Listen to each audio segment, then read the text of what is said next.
Ensangi zino abasajja balemererwa okutuukiriza obuvunaanyizibwa bwabwe ne baleka abakyala nga bayagga mu nsonga ez'enjawulo. Embeera eno singa etuukawo ng'omukyala ali lubuto bakemebwa ne batuuka n'okukola ebitasaana. Abalala batuuka n'okwegatta mu nsonga z'obufumbo n'omusajja atali nannyini lubuto. Twogeddeko n'omusawo omukugu mu nsonga z'okuzaalisa Dr. Badru Matovu ng'onava ku ddwaliro e Kibuli ku kabaata akayinza okukivaamu.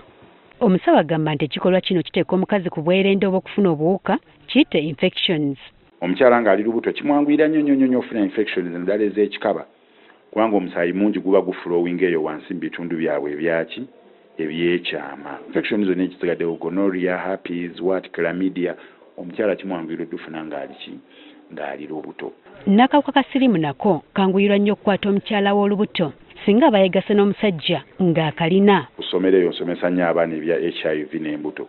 N'ekiraga nga abakyala bafuna nnyo HIV nga bali mbuto. Olw'okubeera nti omusaayi guba mungi ogufulowinga mu bitundu byabwe ebyekyama. Dr. Matovu agamba nti era n'omukyala okufuna enkwaso ez'omusajja omulala ate ng'omubiri gwali gwamanyira ndala nakyo kimukosa. Naddala okukalubiriza omubiri ate oguba ku bunkenke bw'omwana gwe guba gwetisse. Sperm ziringa mu lusawo tukiyita antigen zistimulatinga munda omwo.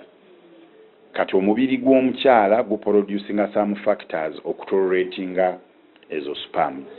Tikati gobeera nga omwami wo yakufunyisa olubuto sperm bazimanyira ate n'oteekamu ki endala. It may not go down well kubanga kati muli now your body has to again get used to these new sperms. Kyokka bw'ataba obulwadde busiigiddwa maama omwana ali mu lubuto ye talina waakosebwa mbeera eno. No, omwana taba affected kuba bamutonda dda. Already genes zo zamugenda mudda. Kati gwezizo tezina we zigenda muyingirira already y'omwana process eba yakola ki yeetonda dda. Ate omwana alina layers nnyingi nnyo mwabeera. Wabula singa afuna obuwuka oba infections zisobola okukosa ensawo y'omwana n'evunda okutuuka ku sseeri abika. Ofuna chlamydia, gonorrhea biki will affect the baby. It can even cause a miscarriage. An infection emanyi okwambuka n'eri ensawo y'omwana. Oluusi ensawo eyo n'enafuwa n'eyabika. Kati ebintu nga chlamydia ne gonorrhea oyinza ogenda n'ebiri ensawo y'omwana ne biginafuya n'eyatika. N'ozaala omwana atannatuuka n'omwana n'afuna infection n'akola ki. Era kisobokera ddala omwana okuzaalibwa ng'alina endwadde ez'ekikaba. Ng'alina gonorrhea, ng'alina naye ebyo STD. Abeera HIV naye n'amugendako n'omuzaala ng'alina HIV.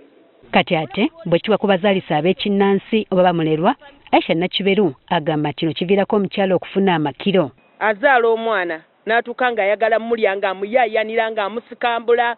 Kati wane eno tuwunzika omwana omugyamu bino ebintu ebikyafu ebibeera mu nnyindo omunyeenya bw'oti.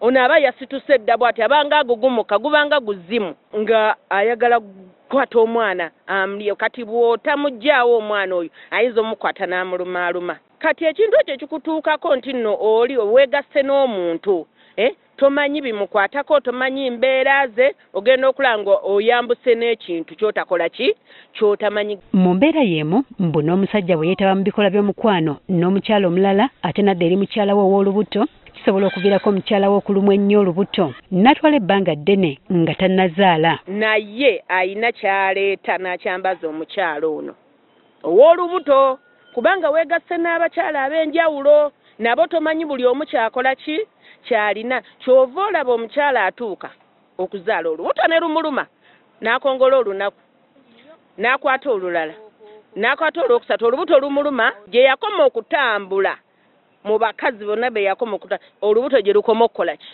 okuluma. Ate bwe gutuuka ku mwana Nakiberu agamba nti asobola okuzaalibwa n'ebirwadde eby'enjawulo. Naye wano omwana asobola okujja ng'atunudde waggulu kye tuyita omwana omusezi.